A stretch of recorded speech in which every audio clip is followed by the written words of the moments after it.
പിതാവിൻ്റെയും പുത്രൻ്റെയും പരിശുദ്ധാത്മാവിൻ്റെയും നാമത്തിൽ ആമേൻ. എൻ്റെ പ്രിയപ്പെട്ടവരെ, ഇന്ന് നവംബർ 29 ശനിയാഴ്ച. അമ്മേ പരിശുദ്ധ അമ്മേ, അമ്മേ പരിശുദ്ധ ദൈവമാതാവേ, കൃപാസനത്തിലൂടെ ഞങ്ങൾക്കും ഞങ്ങളുടെ ദേശത്തിനും അമ്മ മധ്യസ്ഥം തേടി തന്ന എല്ലാ അനുഗ്രഹങ്ങൾക്കും കൃപകൾക്കും ഞങ്ങളിപ്പോൾ ഹൃദയം നിറഞ്ഞ നന്ദി പറയുന്നു. അമ്മേ പരിശുദ്ധമ്മേ ദൈവമാതാവേ, 2004 ഡിസംബർ 7 ഉച്ചകഴിഞ്ഞ് 2:30 കൃപാസനത്തിൽ സംഭവിച്ച അമ്മയുടെ പ്രത്യക്ഷപ്പെടലിനെ കുറിച്ച് തിരുസഭയ്ക്ക് സമർപ്പിച്ചിരിക്കുന്ന പഠനരേഖകളുടെ മേൽ സഭാത്മകമായ പഠനം ആരംഭിക്കുവാൻ ഞങ്ങൾ പ്രാർത്ഥിക്കുന്നു. അമ്മേ പരിശുദ്ധമേ, ഭൂസ്വർലോകങ്ങളുടെ രാജ്ഞിയായ അങ്ങേയ്ക്ക് ഭൗമസംരക്ഷണത്തിനായി പ്രപഞ്ചപ്രകൃതിയെ തന്നെ തിരുസഭ പ്രതിഷ്ഠിക്കുവാൻ ഈ പ്രത്യക്ഷീകരണം വഴി ഇടയാക്കണമേ. പരിശുദ്ധമേ, ജപമാല മാതാവേ, സകല കൃപാസനം പ്രാർത്ഥനയോടും ചേർത്ത് ഞങ്ങളിപ്പോൾ പ്രാർത്ഥിക്കുന്ന ഈ കുടുംബത്തിന്റെ പ്രത്യേക നിയോഗം പറ മക്കളെ.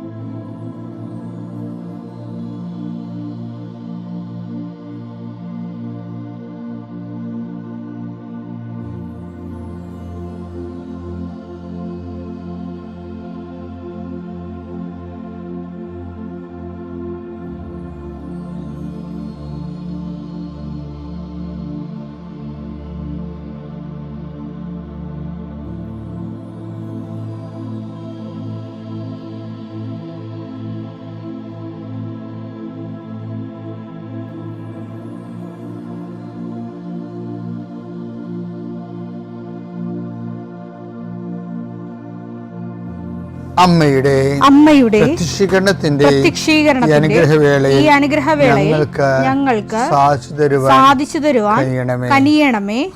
ആമേൻ. വിശ്വാസ പ്രമാണം. സർവശക്തനായ പിതാവും ആകാശത്തിന്റെയും ഭൂമിയുടെയും സൃഷ്ടാവുമായ ദൈവത്തിൽ ഞാൻ വിശ്വസിക്കുന്നു. അവിടുത്തെ ഏകപുത്രനും ഞങ്ങളുടെ കർത്താവുമായ ഈശോ മിശിഹായിലും ഞാൻ വിശ്വസിക്കുന്നു.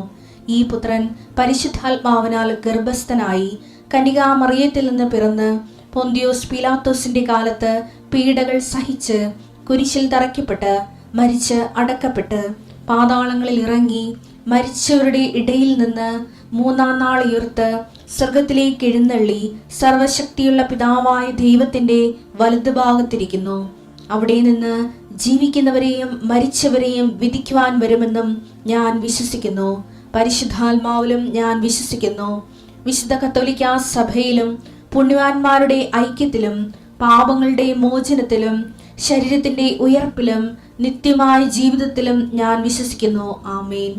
സുഖസ്ഥനായ ഞങ്ങളുടെ പിതാവേ, അങ്ങയുടെ നാമം പൂജിതമാകണമേ.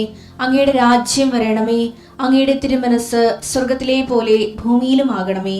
അന്നു വേണ്ടുന്ന ആഹാരം ഇന്ന് ഞങ്ങൾക്ക് തരണമേ. ഞങ്ങളോട് തെറ്റ് ചെയ്യുന്നവരോട് ഞങ്ങൾ ക്ഷമിക്കുന്നത് പോലെ ഞങ്ങളുടെ തെറ്റുകൾ ഞങ്ങളോടും ക്ഷമിക്കണമേ. ഞങ്ങളെ പ്രലോഭനത്തിൽ ഉൾപ്പെടുത്തരുതേ, തിന്മയിൽ ഞങ്ങൾ രക്ഷിക്കണമേ. ആമേൻ. നന്മ നിറഞ്ഞ മറിയമേ, സ്വസ്തി. കർത്താവ് അങ്ങയുടെ കൂടെ സ്ത്രീകളിൽ അങ്ങ് അനുഗ്രഹിക്കപ്പെട്ടവളാകുന്നു. അങ്ങയുടെ ഉദരത്തിൻ ഫലമായി ഈശോ അനുഗ്രഹിക്കപ്പെട്ടവനാകുന്നു. പരിശുദ്ധ മറിയമേ, തമ്പുരാന്റെ അമ്മേ, പാപികളായ ഞങ്ങൾക്ക് വേണ്ടി ഇപ്പോഴും ഞങ്ങളുടെ മരണസമയത്തും തമ്പുരാനോട് അപേക്ഷിക്കണമേ. ആമേൻ. കർത്താവേ, നിന്റെ ഉന്നതമായ നാമത്തിന് സ്വസ്ഥം ചെയ്യുന്നു. കർത്താവേ, നിന്റെ വിശുദ്ധ പൗരോഹിത്യത്തെ മഹത്വപ്പെടുത്തണമേ. കർത്താവേ, സഭയിലുള്ള സാന്നിധ്യം ദൃഢമാക്കണമേ.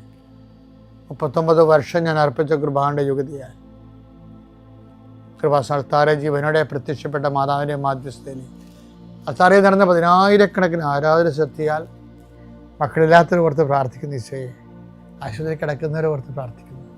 ഓരോ ബിസിനസ് ചെയ്തിട്ട് തകർന്നു പോകുന്നവരെ കർത്താവ് ഇന്നെങ്കിലും 10 പൈസ കിട്ടുക ഈശോയെ, കച്ചവടം ചെയ്തിട്ട് നിവൃത്തിയില്ലാതിരിക്കുന്നവരുണ്ട്. കന്യൻ്റെ കയ്യിൽ പൈസ അകപ്പെട്ടു പോയവരുണ്ട്. അത് തിരക്കി പോകുന്നവരും ചോദിക്കാൻ പോകുന്നവരുണ്ട്.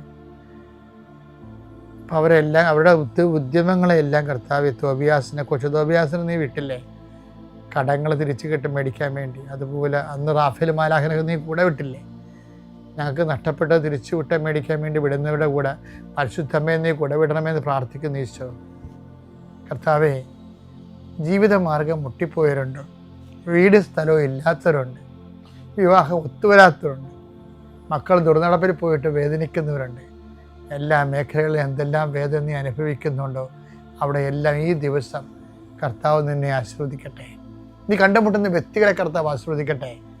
നീ ഒപ്പിടുന്ന രേഖകളെ കർത്താവ് ആശീർവദിക്കട്ടെ. നീ ലോൺ എടുക്കാൻ പോവുകയോ സാമ്പത്തിക വിഷയങ്ങൾ സംസാരിക്കാൻ പോവുകയോ ചെയ്യുന്ന ഇടങ്ങളിൽ കർത്താവ് നിനക്ക് തുണ വരട്ടെ. എൻ്റെ കർത്താവിൻ്റെ ഉന്നതമായ നാമത്തിൽ, സഭയുടെ അധികാരത്തിൽ, കുരിശിൻ്റെ അടയാളത്തിൽ ഇനി ഇന്നത്തെ ദിവസം നീ പോകുന്ന എല്ലാ ഇടങ്ങളിലും നിൻ്റെ കർത്താവ് നിന്നെ സന്ധിക്കട്ടെ. നിത്യം പിതാവും പുത്രൻ പരിശുദ്ധാത്മാവുമായ സർവീശ്വര എന്നേക്കും ആമേൻ. എൻ്റെ മക്കളെ, പിന്നെ നമ്മൾ കോൾ ടു ഇൻറ്റിമസി എന്നുള്ള ജനറൽ ചാപ്റ്ററിൻ്റെ ഭാഗമായിട്ട് അച്ഛൻ ഈ ഇൻറ്റിമസി എങ്ങനെ കർത്താവുമായിട്ടുള്ള വർദ്ധിപ്പിക്കാൻ പറ്റും, അതിന് അനുദിന അനുഭവങ്ങളെയും സംഭവങ്ങളെയും എങ്ങനെ അതിനുവേണ്ടി അർത്ഥവത്തായിട്ട് ഉപയോഗിക്കാൻ പറ്റും എന്നുള്ളതിനെക്കുറിച്ചാണ് നമ്മൾ രാവിലെ ഈ ആഴ്ചകളെല്ലാം ഈ ദിവസങ്ങളെല്ലാം ചിന്തിച്ചത്. ഇന്ന് ഞാൻ നിങ്ങളോട് പറയാൻ ഉദ്ദേശിക്കുന്നത്, ഈ ദൈവത്തെ ബോധ്യപ്പെടുത്തേണ്ട ഒരു കാര്യമുണ്ട്. ദൈവത്തെ ബോധ്യപ്പെടുത്തണം. ബോധ്യപ്പെടുത്തുന്ന വെച്ചാൽ അത് ക്ലേശകാലങ്ങളെ സുവിശേഷ വിഹിതമായി കൈകാര്യം ചെയ്യണം. ക്ലേശകാലങ്ങൾ നമ്മൾ നിലനിർത്തുന്നത്, നിത്യമായി നിലനിർത്തണമെല്ലാം ക്ലേശകാലങ്ങളായിരിക്കുകയെ. ഇപ്പം നമ്മൾ ഈ മഴയും തോരാതിരുന്നിട്ടില്ലെന്നൊക്കെ പറഞ്ഞ് നമ്മൾ പാടത്തില്ലേ. അപ്പം മഴ തോരണമെന്ന് നമ്മൾ ആഗ്രഹിക്കുന്നുണ്ട്, എപ്പോഴായാലും തോരുമെന്ന് നമ്മൾ പ്രതീക്ഷിക്കുന്നുണ്ട്. പക്ഷേ ഈ മഴക്കാലമാണ് ശരിക്കും പറഞ്ഞാൽ ഞങ്ങൾ 80കളിലൊക്കെ കേരളം എൻ്റെ ജീവിതത്തിൽ ആദ്യമായിട്ടും കേരളം മരുഭൂമിയായി കാണുന്നത് 80കളിലാണ്. കാര്യം മഴയില്ലായിരുന്നു 80കളിൽ മഴയില്ലായിരുന്നു. ഏതാണ്ട് ഒരു മാസം കൊണ്ട് എത്തിച്ച് എന്താ പെയ്ത് മാറ്റി. പക്ഷേ നമ്മുടെ തെങ്ങുകളുടെ അണ്ടമെല്ലാം തെറിച്ചു പോയി. അതിന് ശേഷമാണ് പിന്നെ മണ്ടരി വന്നത്. മഴയില്ലാഞ്ഞ കാലത്തിന് ശേഷം തെങ്ങിൻ്റെ അണ്ടമെല്ലാം തെറിച്ചു പോയി. കാര്യം തെങ്ങെന്ന് പറയണത് പ്രത്യേകം വാട്ടർ റീഡ്സ് ഉള്ള സാധനമാണ്. വെള്ളം കൊണ്ടാണ് ജീവിക്കണത് തെങ്ങും വാഴയൊക്കെ. അപ്പോൾ ആ ദിവസം ആ കൊല്ലം മഴയില്ലാഞ്ഞ കാരണം തെങ്ങിൻ്റെ അണ്ടങ്ങളെല്ലാം തലതെറിച്ചു പോയി. പിന്നെ അത് വെള്ളമൊക്കെ കിട്ടി വളർന്നു വന്നപ്പോൾ അതിൻ്റെ പ്രതിരോധ ശേഷി പോയി. അങ്ങനെയാണ് മണ്ടരി വന്നത്. 84-85 കാലഘട്ടങ്ങളിലാണ് പിന്നെ മണ്ടരി രോഗം വന്നത്. അപ്പോൾ ഈ വരൾച്ചയുമായിട്ട് മഴയുമായിട്ടൊക്കെ ഇതിനൊക്കെ ബന്ധമുള്ളതാണ്. പക്ഷെ അങ്ങനൊരു പഠനമൊന്നും നടന്നിട്ടില്ല. നടക്കേണ്ടതായിരുന്നെന്നാണ് ഇപ്പോൾ എനിക്ക് തോന്നുന്നത്. അപ്പോൾ ഈ മഴ, അതുപോലെ തന്നെ ആധ്യാത്മിക ജീവിതത്തിലും മഴക്കാലം എന്ന് പറയുന്ന ക്ലേശകാലമില്ലേ, അതാണ് പ്രതിരോധം തരണം നമുക്ക്.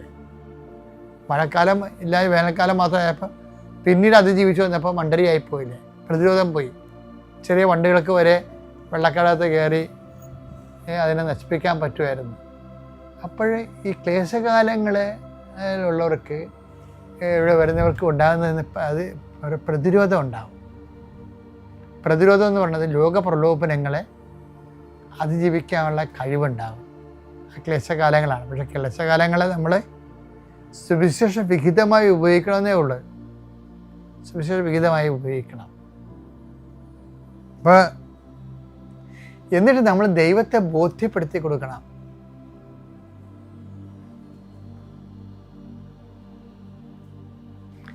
ദൈവത്തെ, അത് ക്ലേശകാലങ്ങളെ നമ്മൾ എങ്ങനെയാണ്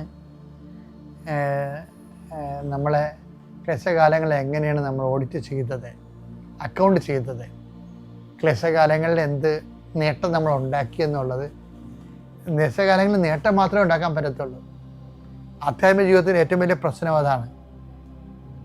ക്ലേശകാലങ്ങളിൽ കോട്ടം ഉണ്ടായിക്കഴിഞ്ഞാൽ അത് ബ്രാൻഡഡ് ആകും. ക്ലേശകാലങ്ങളിൽ നേട്ടമേ ഉണ്ടാക്കാൻ പറ്റും, ആധ്യാത്മിക ജീവിതത്തിൽ നേട്ടമേ ഉണ്ടാക്കാൻ പറ്റത്തുള്ളൂ. അതുകൊണ്ടാണ് ഈശോ പറയണത്, അവൻ തീവ്രവേദനയിൽ മുഴുകി, പക്ഷെ എന്ത് ചെയ്ത്, അവൻ പ്രാർത്ഥന കുറച്ചെന്നല്ല പറയണത്, അവൻ കൂടുതൽ തീക്ഷ്ണമായി പ്രാർത്ഥിച്ചു. ലൂക്ക 22:44 അവൻ തീവ്രവേദനയിൽ മുഴുകി. കണ്ട ക്ലേശകാലം അവൻ തീവ്രവേദനയും മുഴുകി. കൂടുതൽ തീക്ഷ്ണമായി പ്രാർത്ഥിച്ചു. അതാണ് പ്രശ്നം. ഇപ്പം ദൈവത്തിൻ്റെ മനസ്സിരിപ്പും ചെയ്യേണ്ട കാര്യങ്ങൾ ഇറ്റ് ഈസ് എക്സ്പ്ലെയിൻഡ് ദെയർ. ഒരു തീവ്രവേദന വന്നാൽ എന്ത് ചെയ്യും? ജോലി നഷ്ടപ്പെട്ടാൽ എന്ത് ചെയ്യും? ഭാര്യയ്ക്ക് അസുഖം വന്നാൽ എന്ത് ചെയ്യും? കുഞ്ഞുങ്ങളില്ലാതെ വന്നാൽ എന്ത് ചെയ്യും? വീട്ടിലെ സാമ്പത്തിക കടം എന്തായെന്ന് എന്ത് ചെയ്യും? അപ്പോൾ എന്താ സാധാരണ ആൾക്കാർ ചെയ്യണത്? അതുകൊണ്ട് തന്നെ അവർ കുർബാന മുടക്കും, പ്രാർത്ഥന മുടക്കും. അങ്ങനെയല്ല ആൾക്കാർ ചെയ്യണത്. അതാണ് ഈ ഓഡിറ്റിംഗ് ടൈം എന്ന് പറയുന്നത്. അതായത് 90% ആൾക്കാരും കർത്താവിൻ്റെ പുസ്തകത്തിൻ്റെ പേര് വെട്ടിക്കളണം ഈ കാലത്താണ്. ദൈവത്തിൻ്റെ സ്റ്റാൻഡേർഡ് ഇൻസ്ട്രക്ഷൻ നമുക്ക് തന്നിരിക്കണ സ്റ്റാൻഡ് ബൈ ഇൻസ്ട്രക്ഷൻ ഇല്ലേ? എന്താണ്? തീവ്രവേദന മുഴുകുമ്പോൾ കൂടുതൽ തീക്ഷ്ണമായി പ്രാർത്ഥിക്കണം. അപ്പം അതിൻ്റെ അകത്ത് ഒരു പോയിന്റെങ്കിലും തീക്ഷ്ണത കുറഞ്ഞു പോയി കഴിഞ്ഞാൽ ബ്രാൻഡഡ് ആവും. കോൾ ടു ഇൻറ്റിമസി എന്ന് പറഞ്ഞ വലിയ സബ്ജക്റ്റിൻ്റെ ഓരോ ഭാഗങ്ങൾ അച്ഛൻ പറയണത്. ഇത് ഏതെങ്കിലും പുസ്തകം നോക്കി പറഞ്ഞതല്ല. എൻ്റെ ജീവിതത്തിൽ നിന്നും എൻ്റെ ആലോചനയിലും പ്രാർത്ഥനയിലും കർത്താവ് എനിക്ക് വെളിവാക്കി തന്ന കാര്യങ്ങളാണ് ഞാൻ നിങ്ങൾക്ക് പറഞ്ഞു തരുന്നത്. ദൈവത്തിന് ഒരു സ്റ്റാൻഡേർഡുണ്ട്. തീവ്രവേദന വന്നാൽ ദൈവത്തിൻ്റെ നിർമ്മലൻ എന്താ ചെയ്യേണ്ടത്? ദൈവത്തിൻ്റെ ദാസൻ എന്താണ് ചെയ്യേണ്ടത്? അവൻ കൂടെ തീക്ഷ്ണമായി പ്രാർത്ഥിക്കണം. എന്തെങ്കിലും തരത്തിൽ തീക്ഷ്ണത കുറഞ്ഞു പോയാൽ അപ്പം തന്നെ അത് ബ്രാൻഡഡ് ആകും. കാര്യം എന്താ വെച്ച് കഴിഞ്ഞാൽ തീവ്രവേദന കാലം എന്ന് പറയുന്നത് തന്നെ ഈ വിഷയം നമ്മൾ കൂടുതൽ തീക്ഷ്ണമായി പ്രാർത്ഥിച്ചിട്ട് നമ്മുടെ ആധ്യാത്മിക പോഷണത്തിൻ്റെ റെക്കോർഡ് ഉണ്ടാക്കുന്ന ഒരു കാലമാണ്. അത് നമ്മൾ വളരെ ശ്രദ്ധിക്കണം. അവിടെ എപ്പോഴും പ്രാർത്ഥിക്കണം. കർത്താവേ തീവ്രവേദന കാലം ഉണ്ടായാൽ, തീവ്രവേദനയുടെ കാലം ഉണ്ടായാൽ അല്പം പോലും വിശ്വാസം കുറയാതെ, അല്പം പോലും പ്രാർത്ഥനയുടെ എരിവ് കുറയാതെ, പ്രാർത്ഥിക്കാൻ, കൂടുതൽ തീക്ഷ്ണതയോടെ പ്രാർത്ഥിക്കാൻ അങ്ങേപ്പോലെ എന്നെ സഹായിക്കണമേ.